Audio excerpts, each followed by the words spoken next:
Hello, boys and girls. Today we're going to talk about the top colleges in the and universities in the country, which are apparently largely for the elite. This is by David Leonhardt, which is actually a really cool name because I believe Leonhardt is, I don't know, some foreign language for Lionheart. I like that name.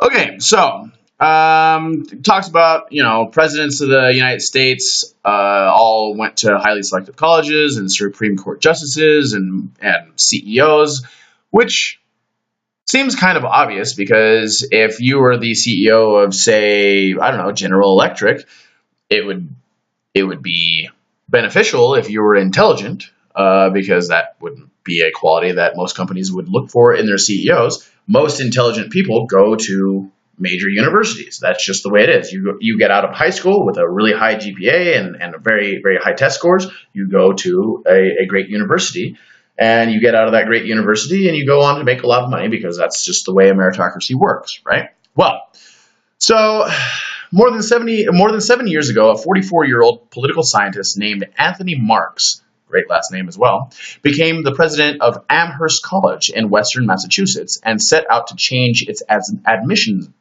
policies. Mr. Marks argued that elite colleges were neither as good nor as meritocratic as they could be because they mostly overlooked lower income students.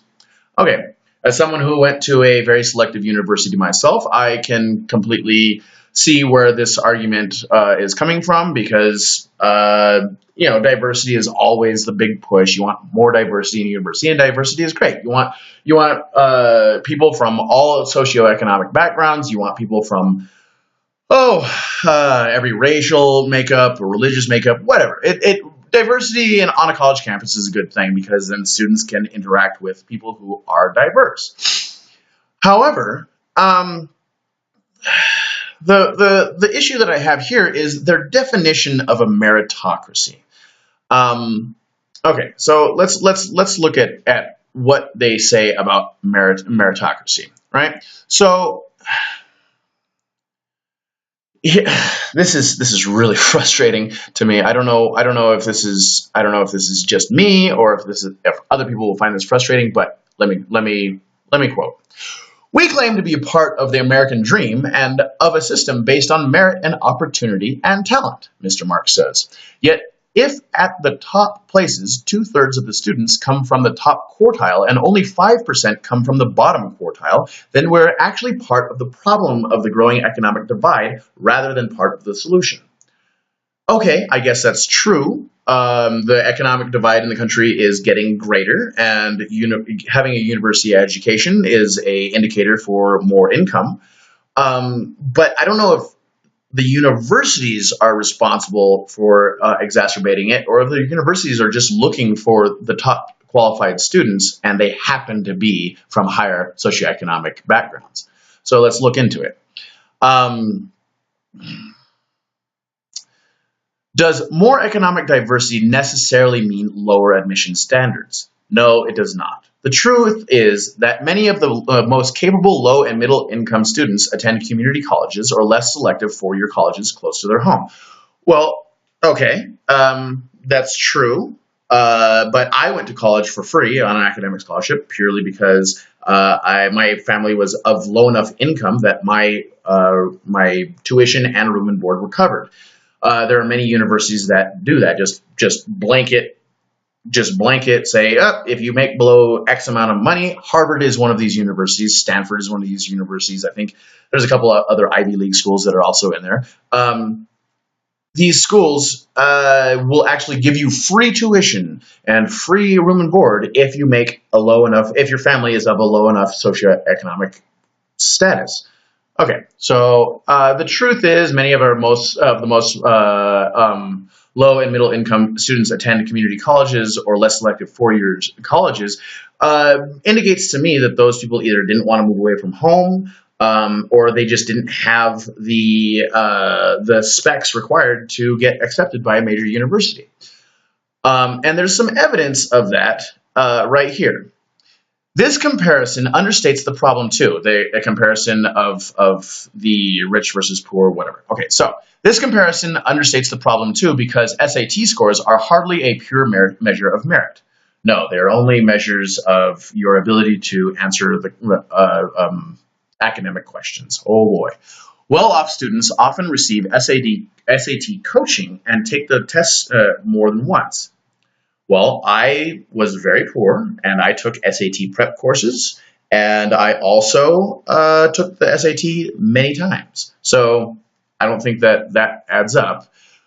But several years ago, William Bowen, a former president of Princeton, and 2 other researchers found that top colleges gave no admission advantage to low-income students, despite claims to the contrary.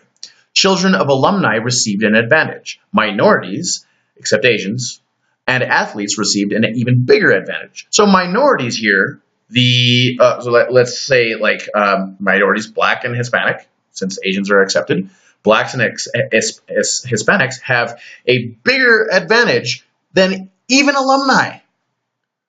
People from minorities, from minority communities are largely from poor communities. I mean, minority communities are more likely to be poor communities, and minorities get a greater advantage than even children of alumni. But it continues. But all else equal, a low-income applicant was no more likely to get in than a high-income applicant with the same SAT score. It's pretty hard to call that a meritocracy. Let me read that again. But all else equal, a low-income applicant was no more likely to get in than a high-income applicant with the same SAT score. It's pretty hard to call that a meritocracy. See, I think of that as being exactly what a meritocracy is. Low income, high income, same odds of getting into university with the same scores. That's a meritocracy. I get a certain score on the SATs, and I get a certain GPA, and I do a certain community service, and you do the same, and we have equal chances of getting into the same university. That's a meritocracy. But of course, it's apparently not a meritocracy because if you are poorer, you need a leg up, and that makes it a meritocracy. I don't know about that. It continues on for a while, but it just continues in that same vein. The United States no longer leads the world in educational attainment, partly because of so few low-income students. Wait. So low-income students, on average, score lower on the SATs. And it is because there are fewer of those students that America no longer leads the world in educational attainment. Man, that's an interesting statement. What else can I say about this poor excuse for an article? Many community colleges have a horrifically high dropout rates, but the students who succeed are often inspiring. Okay, I don't care if the students that succeed are inspiring. You're missing the point. Yes, obviously there are people who score low out of high school on SATs and have bad grades that get into college and work hard and succeed. But they are the exception to the rule. I mean, it's very difficult to look at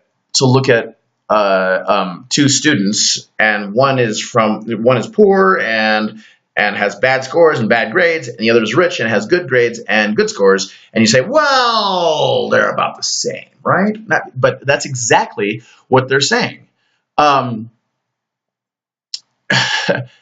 There's a line in here I'm trying to find, and I can't find it, about going and working at 7-Eleven that I want to end on, which is basically I want to really find this quote, because basically what it's saying is that here we go.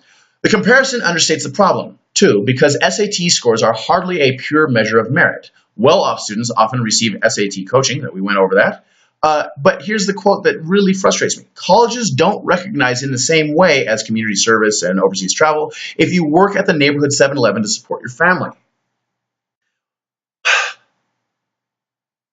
Doing community service projects is you taking on responsibility to help your community. Overseas travel opens your horizons. It broadens your mind. It gives you access to more cultures and more diversity. Working at the neighborhood 7-Eleven does nothing to help those kinds of things. Look, yes, if you're a poor person working at 7-Eleven to help your family get by, and you're also going to high school at the same time, that's a struggle. That is definitely a struggle, and I sympathize with that. However, being a cashier at 7-Eleven does nothing to promote academic achievement. Nothing. Like, are we saying that like high school kids that work at 7-Eleven are getting the same amount of experience as high school kids that are creating elaborate community service projects or engage in overseas travel and encountering other cultures? No, of course not. It's ridiculous. So again, it's just another piece of identity politics leaking its way into universities, and why not? Anyway, tell me what you think.